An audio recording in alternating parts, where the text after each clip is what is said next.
welcome back to the Unfleshed podcast. This is episode 31, and today I'm bringing to you Michael Walker. Welcome. Thank you. How are you, TJ? It's good to have you on the show. We've actually been trying to put this together for about a week now, so Yes, we have. so it's finally good to actually have you on here. We kind of talked a little bit before we started this out, and 722 is your first book, young adult. You want to tell us a little bit about it without giving us any kind of spoilers? 722 is a young adult fantasy novel, and it's kind of a cross between The Hitchhiker's Guide to the Galaxy and Alice in Wonderland. It's like I've always, loved those books, and I like the weird absurdist logic in those books. And also, at the time that I wrote 722, I was reading a lot about quantum physics and just that kind of absurdist logic that happens at the subatomic level. So there's a lot of that in 722. So that's what that book is, really. Awesome. And who's the publisher that you went through on that one? It's Creative Guy Publishing out of Canada. Awesome. And then the other book that you have out is the Vampire Henry. Yes. So what was the connection, I guess, between going from 722 to the Vampire Henry? There is no connection. There's absolutely no connection. Awesome. Can you tell us a little bit about that one without any spoilers? Yeah, it's just like I just hated the Twilight series. Oh God, I think everyone does. Yes. I mean, it's just like I've always liked, vampire literature a lot. I mean, probably after zombies, it's probably my favorite genre of horror. And I just really hated what Stephanie Meyers did as far as Twilight and, the vampires that glitter and are out in the daytime. And I was just like, can I do something that is just really unglamorous and as far away from this as possible? And that's what I did with the Vampire Henry. Well, that was actually part of the synopsis. Yes. And who put that one out? It was someone different, right? Yeah, it's Horrified Press out of the UK. Awesome. Hey, my last publisher was out of the UK, so that's pretty cool. Now, what kind of led you from 722 to the Vampire Henry? Like, I mean, I would suggest you definitely like multi-genres of, I guess, movies and books. Oh, yeah. I don't know. It's just like I just, follow whatever interests me at the time, And there's really no connection between those things at all, Yeah. That's cool. And so, because Kendra Souter is actually the one that hit me up about you and all that. So, I mean, do you have something kind of in the works that you haven't put out yet that, Burning Willow Press is kind of looking at, or? Well, no, not there. I'm working on a third novel, and the third novel, see, here again, there's no linear progression here. My third novel has absolutely nothing to do with horror. It's a novel about a rock and roll band in a small town. It's largely autobiographical. I'm probably about halfway through it right now. So, and I don't know who the publisher for that's going to be at all. That's awesome, and that's pretty cool. I mean, so far all the books that you've put out so far has actually been pushed out through publishers. When I very first came out, that's how I was doing, and then I started self-publishing, and I've kind of stuck with that. Burning Willow Press actually has one of my books right now, and they're kind of viewing that. But can I ask you a question? Sure. Do you think the self-publishing thing is a way to go? For writers. Honestly, I've been thinking about it myself, actually. Honestly, it's done well for me. This is my career. This is what I do. I write for a living. My wife only works a part-time job, and she only does that because she wants to. So, I mean, it's one of those things that I tell you what, the last publisher I was with, I want to say the last check I got from them, it was like for 38 cents for the whole month. And I didn't even accept it. I just, 38 cents, you just got to keep that. But, you know, I went from that to averaging out about 67 sales to 72 sales, just ebooks alone per day, per book. So, I mean, it's not a bad deal. However, I do think in a certain matter, it's kind of a good thing to have a publisher, just because it kind of shows other readers that you have someone that's backing you behind what you're doing, and it's not just like, because we can be honest here, there's so many people out there since it's came down to self-publishing that everybody thinks they're an author. It went from how many ever thousands of authors that there already were to so many millions per genre. So whenever you're trying to approach through like new readers coming out, I mean, it's really hard for them to say, hey, I'm going to read into you, because there's a million other people that's saying read me as well. So, it's kind of a juggle. And at least being with the publisher, it's, kind of saying that, it's, you were good enough to be approached by somebody, or good enough for someone to pick you up. So it is kind of hand in hand. Mark Tufo, me and him talk pretty often, and he does a lot of self-publish, and he makes a career. Actually, he on rankings, he just ranked one above Dean Koontz. I think he's ranked number 14 out of the top 100 out of Amazon, and he's stayed strong in there for a long time. Armand Rosamilia, same way. I mean, there's a bunch of them. And well, it's just like this technology that we have is just so amazing, and you can get that stuff out there. It's just like, I just think about The Martian and the success of The Martian, which seriously I don't think is really a good book. I don't know if you've read it. No. Yeah, but it's just been a phenomenon. I just would like to use this technology to get my stuff out there. Well, and there's definitely different ways of going about it.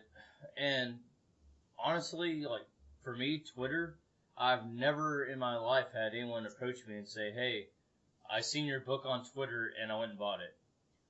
Facebook, I have pretty good luck with, but it's a building of followers. Going and publishing or putting out on groups, to me, has never helped me at all, because nobody is really die hard on going through and promoting or marketing themselves. They go through and they copy and paste the link. They don't look at anything that's got posted below it or whatever. It's just copy paste, copy paste. So I mean, it's almost to me a waste of time actually throwing it out that way. But with like my fans, they'll post it up on their wall so then their friends see it. It's not as far as going on to like a group and possibly seeing it, but chances are slim to none. Yeah, yeah.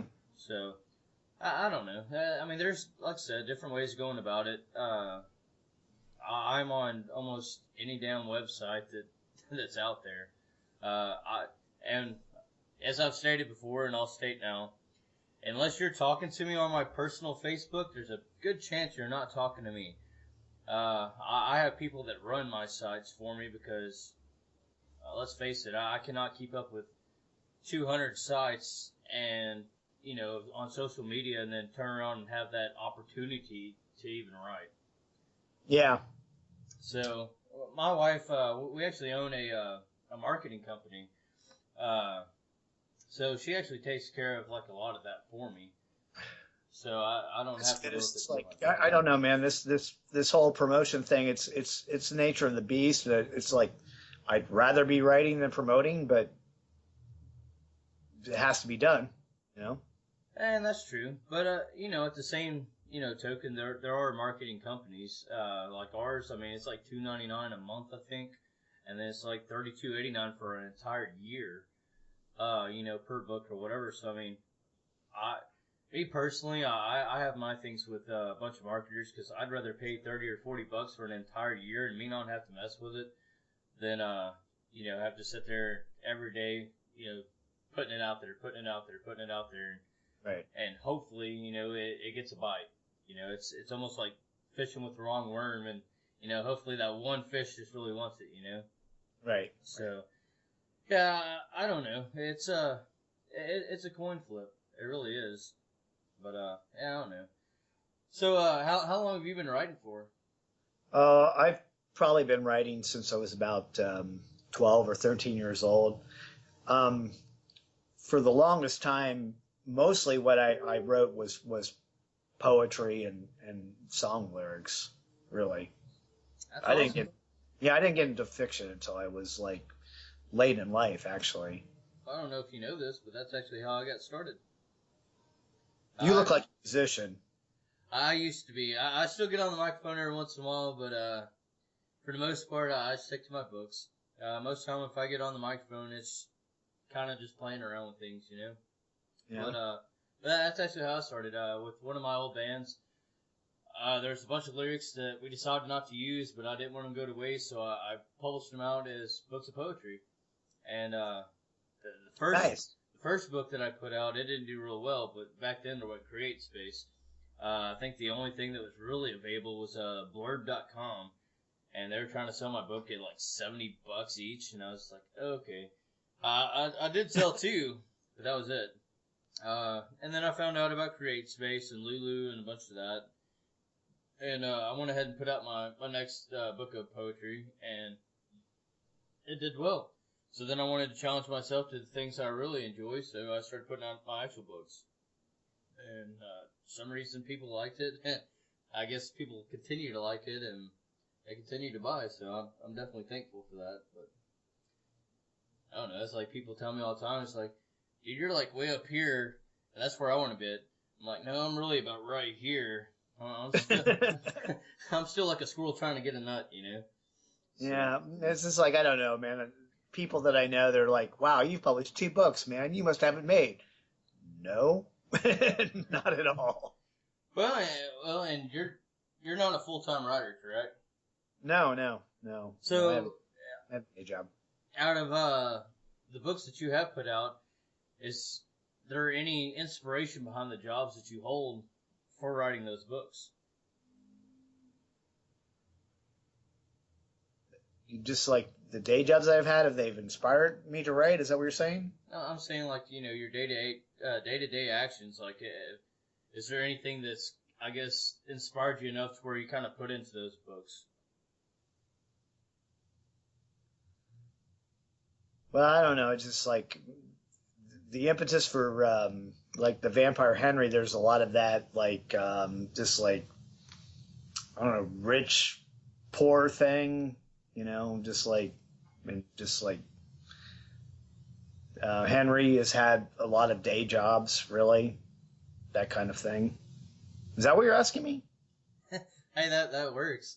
Yeah. I don't know. It's just like I guess out of all my jobs, I've never really had one that inspired me. I've had people that inspired me because like some people I run across, I just really want to kill off, so I kill them off in my books. So they inspired me as far as that. But I guess I've never had a job like construction or something. I never run construction into my books per se, but it's something that I did for a long time. But I mean, kind of that Well, route of things. well, look, it's like I have a BA in English. Okay, I went to the Ohio State University, and I read a lot of great books. It's fantastic. But I'm working in a Target overnight. That's where I am now. Hey, My degree has gotten me nowhere, really. yeah, I mean, there's a Target distribution. I don't know, probably about 20 miles from here. And from my understanding, they make pretty good money. They always told me I was overqualified. I'm not really sure what the hell that means, but it's like coming back from the I've military. gotten that. I've gotten that in jobs before. I'm overqualified for the job. It's like, hey, I need the job. Okay. Yeah. I had one of them explain it to me one time, and it was a security place actually, because I was in the military. I spent 8 years in the military, and anyways, whenever I came back, I was trying to get the security job, and they told me I was overqualified. I was like, maybe you can tell me what the hell that really means. And basically, they told me that my training is way the hell over, what they're offering. So there's other jobs out there that's going to offer way more money. So I'm not one of those people that are going to like come in and stay. I'm going to find something better and just move on. And they're going to waste their time training me. Right. So I'm not sure that I agree with that at the time because I really just wanted the job. But, Yep. Been there. So, what's some references that you use to write your books? I mean, as far as like Google and Wikipedia or et cetera, whatever. As far as like just trying to find like information for things that I put in the book. Yeah. What we're saying? Yeah, just like Google, Wikipedia. Yeah, definitely. Awesome. Yeah. What do you think most characterizes your writing style? I don't know. I was just the style of 722 and the Vampire Henry are just so radically different. I guess it's just like, I was inspired in 722 by Lewis Carroll's style and Douglas Adams' style, and then in the Vampire Henry, it's just like I was trying to emulate the style of Charles Bukowski. Really. Awesome. And so, when you do read, what is the main genre? I guess you kind of approach to. What do I read? Mainly, like the genre that you mainly read. I read a lot of nonfiction, to tell you the truth. But like in fiction, I don't read a lot of horror. I mean, I like Harlan Ellison and Ray Bradbury and Kurt Vonnegut. I guess that's as close to like horror and fantasy as I get, really. Yeah. And I'm definitely the same with you there. I write horror, but I'm more about reading like Dead and Brown. I like Irish Johansson, stuff like that. So I can definitely kind of relate to you on that one. Cool. Now, this is going to be kind of a hard question here because you only have the two books out and they're both of different genres. So, but what's the biggest thing that people think that they know about your subject or genre that isn't so?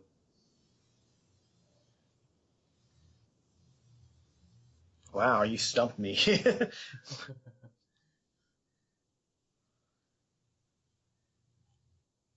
I'm not really sure because I don't really have a big fan base, so I don't know. I really don't know. Well, hopefully we'll change that. Yeah. I don't know what books Kendra has read of yours, but she speaks for awfully can't talk right now. Highly of you, so I mean, Yeah. I'll definitely, buy into the Vampire Henry one anyway. I guess if somebody has read 722, then like if they go to the Vampire Henry, they're like, wow, this is like totally different from that. Well, and actually, even the 722 is probably something I would buy into, just because I'm like a huge Johnny Depp fan, and I don't necessarily read like Alice in Wonderland and all that kind of stuff, but just by the way that you explain it, it sounds pretty damn interesting. It almost sounds like being lost in Johnny Depp's head or something. I don't know if I want to do that. I want to be lost in Johnny Depp's head. It's like way down the rabbit hole. I don't know. It sounds interesting. Which my wife, she's a very avid reader of several genres, so I wouldn't be shocked if she doesn't buy it. Speaking of Johnny Depp, have you heard this rumor do you know Kolchak, the Night Stalker? Do you know that? No. You don't know that? The Night Stalker movies from the early 70s with Darren McGavin? Very, very famous vampire thing. I probably would, but honestly, I don't watch a lot of TV.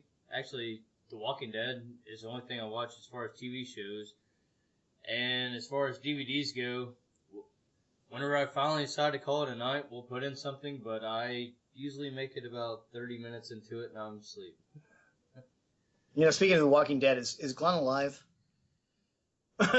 Me and Brian Tan actually just did because every Monday after the day after The Walking Dead, we always go through and we do a podcast over that. I think he is. And the reason Probably is. He probably is. the reason why I think he is because other than Daryl, they have been following the comic books very closely. Well, they tried to get back to that when they lost Darabont, actually. Well, and Negan is the one that kills Glenn. So, I almost... here's my thought process behind it. Either Glenn's alive and Negan's gonna still be able to kill him off the same way as the comic books, or Glenn is dead and I think they're gonna take out Daryl because Daryl was never in the comic books in the first place. So it'd be like almost like Daryl taking Glenn's spot. But They're never going to take Daryl out. Yeah. The series is going to end with everybody being a zombie, and Daryl's the only human being alive. I think him and Rick at this point are kind of unreplaceable. Yeah. Everyone else, I mean, they do hold pretty strong standings, but they're not unkillable. I mean, I know everyone's pissed off as far as Glenn, and then especially since the fact that instead of coming back to that, then they have to go back to Morrigan. But and honestly, I don't think you're going to find out on this coming up week's episode. Well, no, my understanding is you're not going to find out if Glenn is alive or dead until the 22nd. Until what? They come back or whatever. I think it's the 22nd. I don't think it's this coming up week, but it's the week after, whenever they're supposed to reveal it. But I don't even know how we got on this, but I was talking about Johnny Depp and this Night Stalker thing. He's supposed to reprise this character, Kolchak, the Night Stalker, for a movie, and I hope he doesn't do it because he wouldn't work. Well, I don't know. I think they just need to really move on and make some new movies instead of all these damn remakes. Well, that's all they do. That's all they've been doing lately. I mean, I've personally have read several books that were just awesome and would make awesome movies, but instead, you got here comes a remake of Halloween and Friday the 13th and Freddy Krueger and like Poltergeist. I totally ignored that DVD. I was just like, I do not want to see that. I actually watched that one last night. Actually, after we had just got finished talking last night on Facebook, that's what I had laid down to go and watch. And it wasn't that bad, actually. Really? It really wasn't. I've seen it. The original is way better. It definitely is. But to me, the way that they did this, it wasn't like a remake. It was like a whole nother Poltergeist. So, by the way that they kind of approached it, I thought it was fairly decent. Oh, okay. Well, I'm glad to hear that, actually. But it's not one that I'm going to own. I didn't think it was that good. But it wasn't bad. It was worth for me to spend whatever it is, $1.99 to rent it at the Redbox. So, anyways, let's see here. How do you feel about? Let's see here. What's a good way to ask this? Okay, the difference thought process and which one has actually worked better for you is between your ebooks, your print books, and your audio. Well, I'm very old fashioned. I would like people to buy actual books. I think books are great. I mean, I've always been, a reader, and the thing about, books is it's a technology that has been around for, a very long time, and you don't have to call, tech support. Your book is not going to go down, There's nothing wrong with that technology. Your battery's never going to run out. Right. So, I don't know. And me personally, I'm old school too. I'd rather have a print book. I have so many authors that hit me up and they ask me, hey, if I send you this PDF, will you check it out? I said, dude, you got about 3 chapters. After about 3 chapters, I'm not reading no more, no matter how good it is. If it's that good, I'll buy the paperback.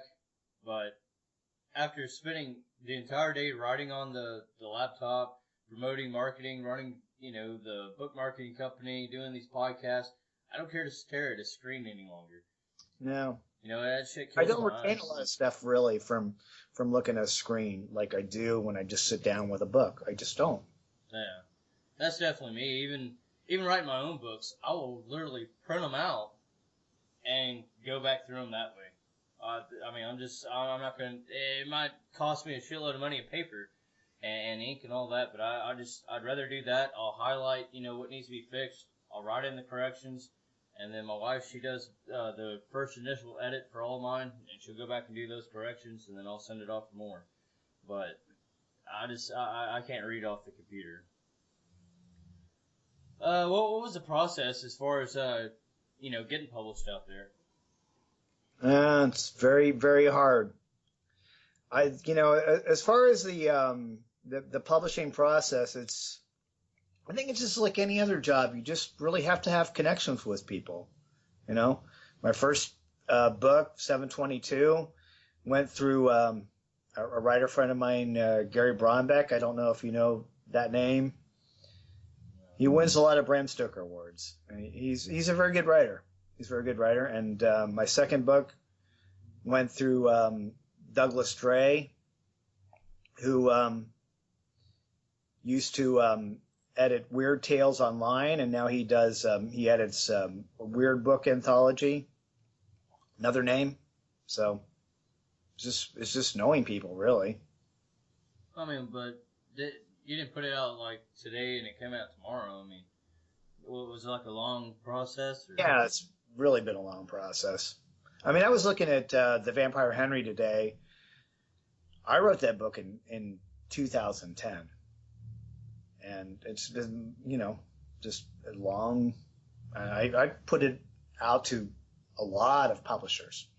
A lot of publishers.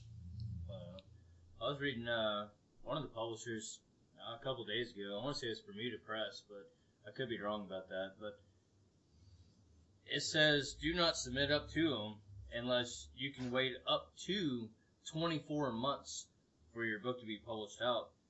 I was like, wow, like 2 years? That's crazy. Mm-hmm. So yeah, I mean, that's definitely, I guess, really, really trusting on that book and your career to have something that's going to be 2 years before it comes out. So I don't know. Like I said, on all my books that I've done through publishers so far, they were actually very fast paced. I want to say the longest I had to wait on one was maybe a month, but they were out there.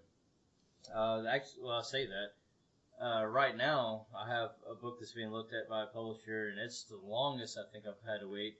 And then they've already had it for a few months, and still waiting for them to, go through it or whatever. So, yeah, I don't know.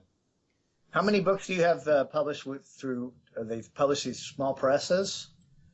I've got, I want to say 41 books out right now. Wow. It may even be a little bit more than that. But not all of them are, because I've actually been in a lot of anthologies as well.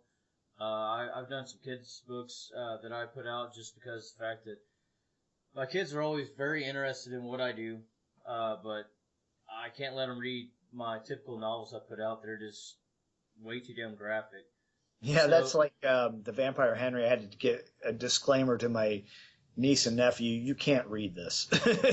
It's not going to happen. Well, and a lot of my stuff, it's kind of insight from whenever I was in the military, different things that I'd seen in Iraq, etc. So, I mean, it's definitely some pretty craziness, very torturous things, and it's just definitely not something. My oldest daughter, she's 19, she reads it, but I mean, she's considered an adult. She don't even live with us no more. She kind of lives her own life now. But as far as the other ones go, I started up a kids series.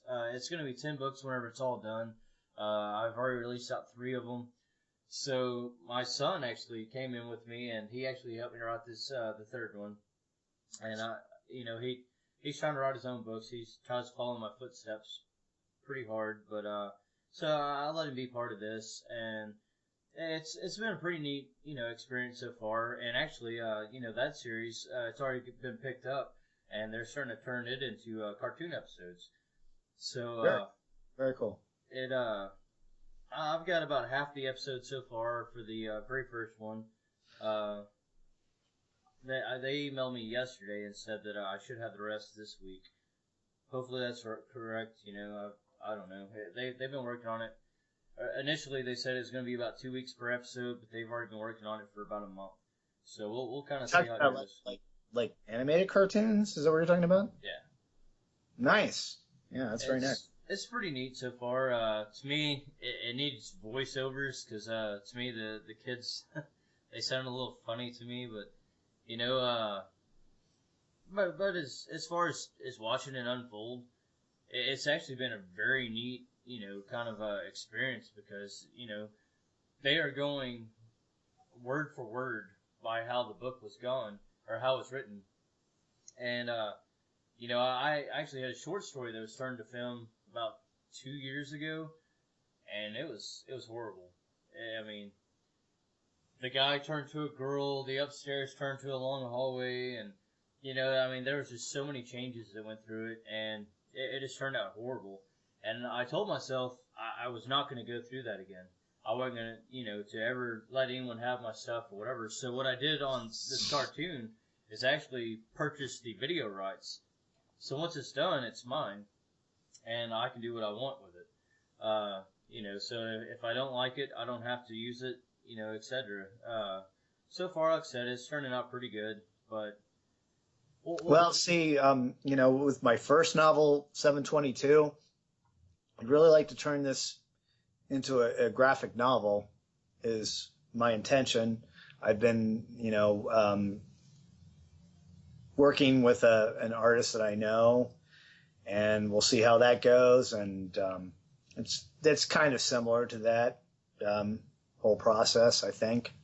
Yeah. And I also have my Grin book, and I would really, really like to have that turned into a graphic novel as well.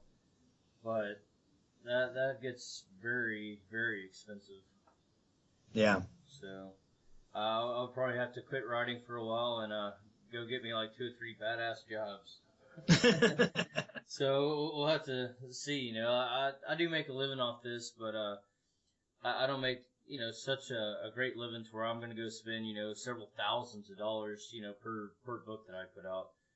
Average, it costs me about $1,200 to produce out a book, but that's me paying for a cover artist, your edits, etc. So, I mean, I was thinking about 722, like maybe a strategy of like turning it into an online comic strip or something like that, and approaching it that way. And you could even do it to where it'd be like a kind of animated or whatever, turn it into something similar to that, and you can even put it on YouTube and do the monetization, and people have to pay to watch it.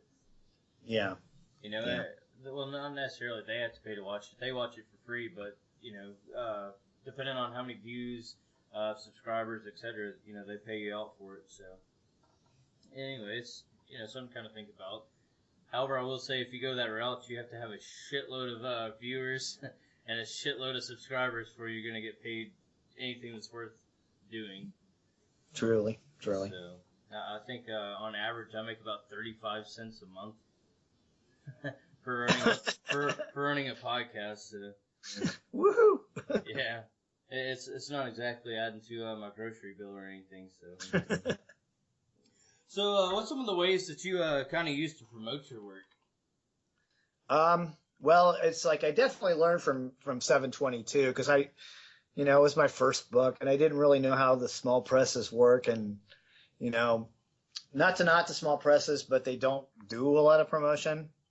So, with the Vampire Henry, it's just like, I tried to get, my author's website and, a Facebook page and Twitter and, samples of the book out there to people and, what we're doing right now and as much promotion as I can. Awesome. And, actually, damn it, Darkness Dwells podcast, you should talk to them and try to get on there as well. They got a fairly decent following, and then there's the Arm and Tooth podcast with Sears, Armand Rosamilia and Mark Tufo. Yeah. And if you can get on their podcast, that'll probably help you out. Artist Wells, that's Jason White, right? Jason White, yeah. Yeah, I was on there. I was No. on there. I did. Yeah. Oh, okay, awesome. Yeah, it went really well actually. Yeah, yeah. It's him and Michael that run it, Yeah. and they're both pretty good guys. So, what's some questions that someone never asked you, but if they did ask you, would answer more about yourself? Wow. You're just throwing stuff out there that I'm just like, wow. What's my favorite color? No, I really don't know. I have a hard time on that one. All right, well, I'll tell you what. I know you said you don't have a lot of fans, but what's one thing that you love about your fans, but one thing you hate about your fans? I have no fans, to tell you the truth. I just think that it's weird that people have this perception that, like, I have published 2 books and, like, I haven't made or something. It's just like it's a job like any other job, and I'm not making any money at this. I have a day job, and you just keep doing what you do, because you love it, and that's all there is to it. Oh, definitely. And kind of in relations of a normal job, I mean, you're gonna work and you keep busting your ass until someone notices it, and then finally they're gonna pull you to the side and say, hey, we want to move you up, and Right. that's kind of the same perspective you get behind that, and writing for a living. You're gonna keep busting your ass until someone notices it, and you start climbing from there. And that's just like Mark Tufo said on the podcast not too long ago. There's really just not like a magic bullet or a magic pill, for any of this shit. You keep on, you keep on. I try to help out authors constantly, and you've probably even seen today, like I put out Thomas Malafarina. His writing style to me is just awesome, and he's been at it for years, but he goes unnoticed all the time. I mean, it's like, I don't know. You see, like, you read like a biography of like a famous writer or something, and it always seems like there's like this linear approach to it. Like, A happens, B happens, C happens, and it's not like that at all. It's like you're here, and then you're over here, and then you're over here, and it's just like a really, a regular progression. But you just keep at it because you're obsessed with the work. Oh yeah, definitely.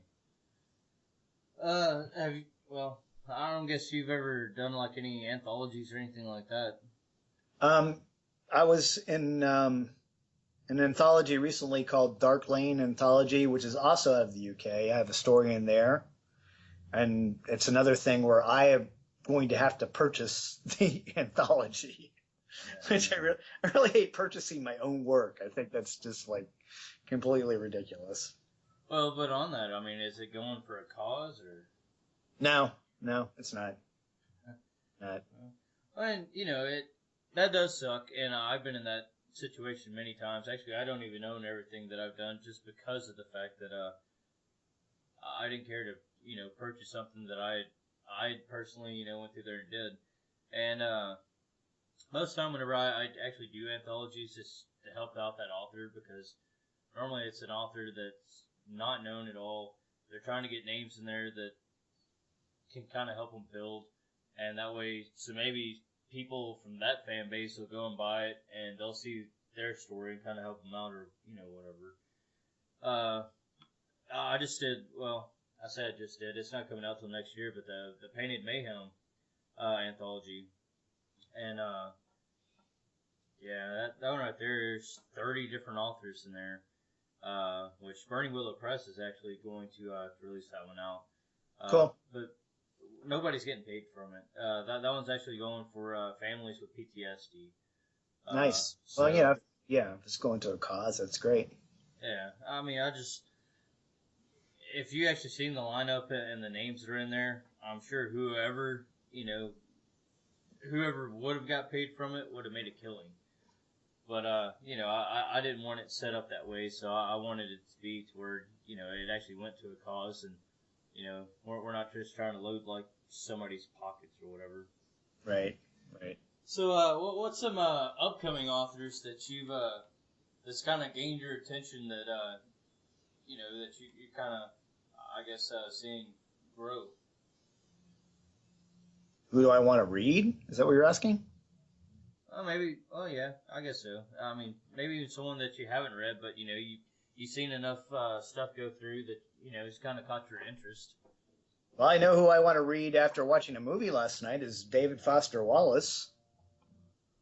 What's this movie called? The End of the Tour, which is about David Foster Wallace being interviewed by a Rolling Stone writer, and it has Jason Segel as David Foster Wallace, and Jesse Eisenberg as the Rolling Stone writer who interviews him. And I really cannot say enough about that movie. People need to see that movie. It's really the best movie I've ever seen about writers and the writing process. And I want to go back and read his book, Infinite Jest, now from seeing that movie. Awesome. And what's some established authors that you would probably suggest to people? Well, Harlan Ellison, Ray Bradbury, Richard Matheson. Those are my favorite horror writers. My favorite book of all time is probably The Heart is a Lonely Hunter by Carson McCullers. Awesome. As long as you didn't say Stephen King. Everyone tells me Stephen King on the Well, podcast. Seriously, Stephen King, his early stuff is great. It is great. Not so much today. I just have a hard time reading Stephen King. He's so damn wordy. His descriptions are just crazy. And by the time I get through all the descriptions, I forget what the hell was even happening on, for the scene. I'm just like, okay. You don't like his early stuff? I've tried to read a couple of his books, but that one, the details are crazy. That's a very, very long book, and I think it probably could have been pared down to about half the length that it is, actually. But there's some very good writing in that book. Yeah, but it also bounces around a lot. It's like the kids selling the sailboat. Now they're making the sailboat. Now they're selling the sailboat. Now it's back to the 1800s, and they're stacking sandbags because the great flood or whatever. It's just I don't know that one right there throws me off. Yeah, there's a lot of extraneous stuff in there that probably shouldn't be there. Yeah.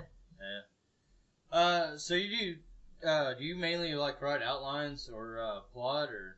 No, there's no outlines. I just cannot work from outlines. I've thought about it, and I've tried actually writing screenplays from outlines.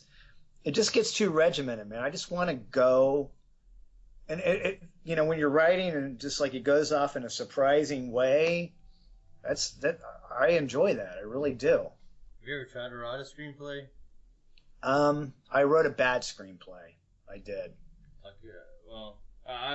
I've turned some of mine into screenplay. I don't recommend it for anyone. That's so tedious. I hated it. This was Did you work from an outline when you wrote a screenplay? Well, this was from books I already had out. Oh, okay. So yeah, you just turned it into a screenplay. Okay. Yeah, and this one's got to be centered. This has got to be so many an eighth of an inch from the left. This one's got to be a quarter of an inch from the right. Oh yeah, the format. Yeah. And I'm just like, okay, I'm done. So, I don't know. So how long on average does it take you to write a book? See, that's the thing. I'm actually, if I'm really inspired in something, I'm pretty quick study. The Vampire Henry probably took me 3 or 4 months to write, really, and I don't really go through a lot of drafts. It's I write in a notebook, and then it goes to the computer, and that's basically the second draft. Well, what's your basic word count on one of your books? I don't know, man. I'd have to go to the document to tell you, really. Oh, Okay. Well, what's an average page count? I I don't know. The Vampire Henry is 119 pages. And that's a 5x8 format, or trim size, or 6x9, or. I'm just talking about the finished novel. I don't even really know.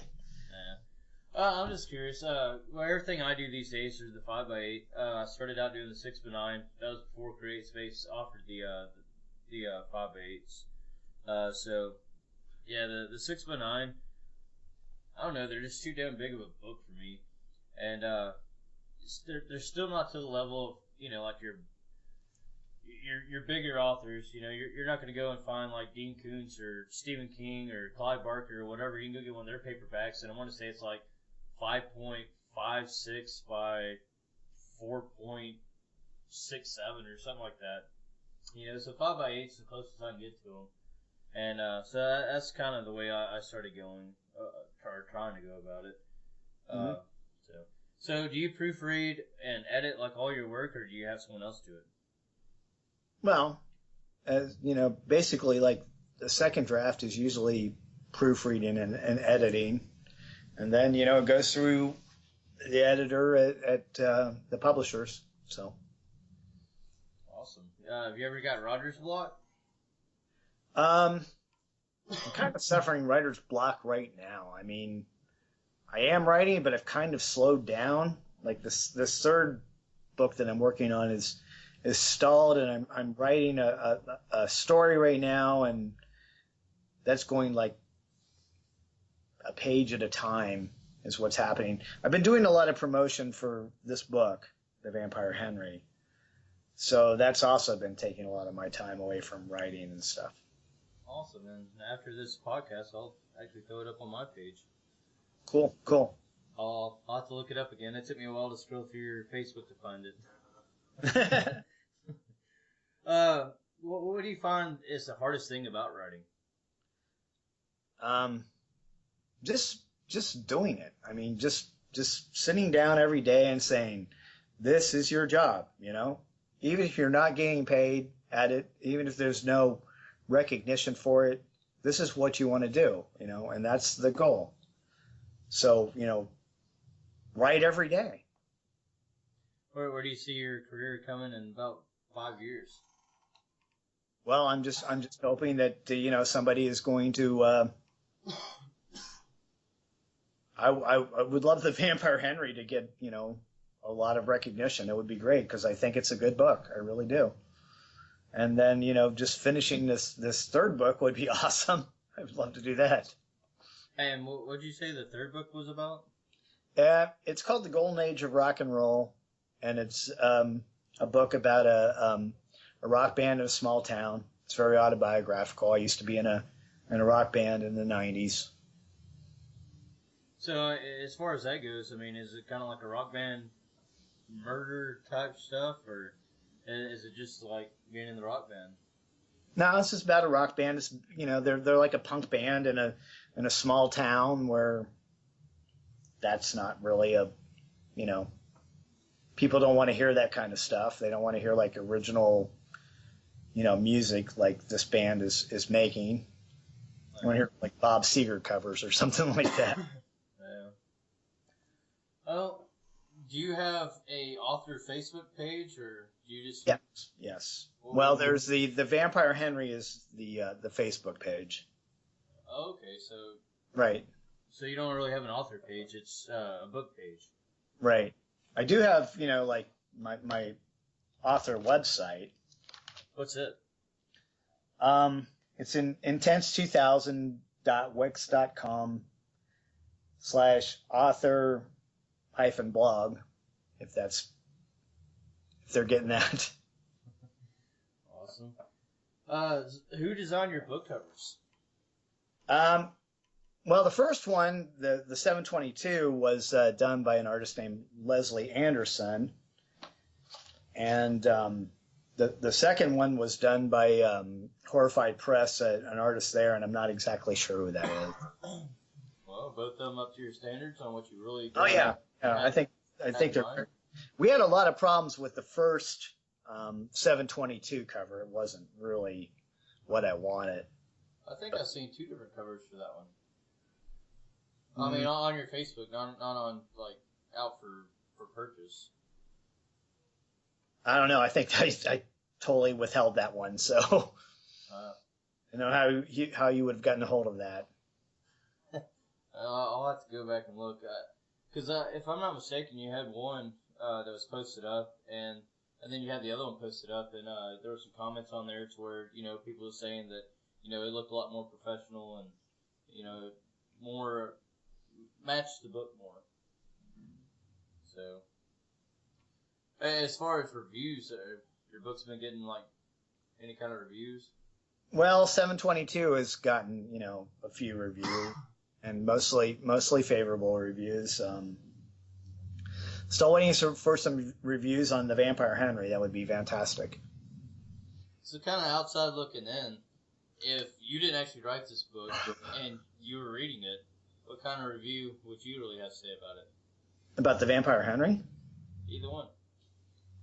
Well, in the Vampire Henry, I would say, this book is a great book that takes the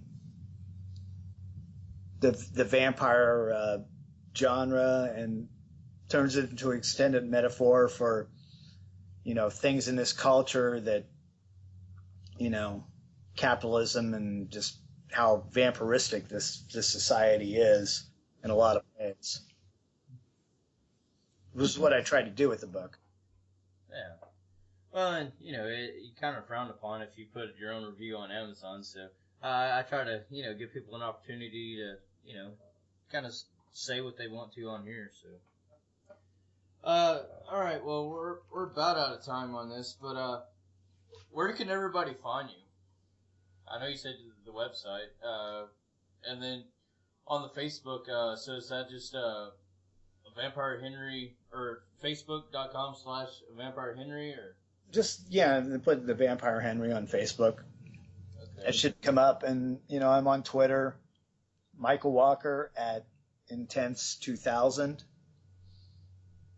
which is spelled INTENTS. Anywhere else? That's it, pretty much. Well, any advice that you want to give to other people that are trying to get into the industry? I'm just, keep on keeping on, and it's really good, like any other job, to just make connections with people, that have already been there, because they'll help you out. Definitely, I can agree with that. Anyways, well, it's been a pleasure having you on here, and like I said, I'm definitely going to go on and I'll share your book for you, and I'll actually share it on my personal page and my author page. Hopefully, I'll be able to get you some attention going. I have a lot of avid readers on my page, so, definitely hope so. I've really enjoyed this. This has been a pleasure. Burn you to the ground, burn you to the ground, burn you to the ground, burn you to the ground, burn you to the ground, burn you to the ground, burn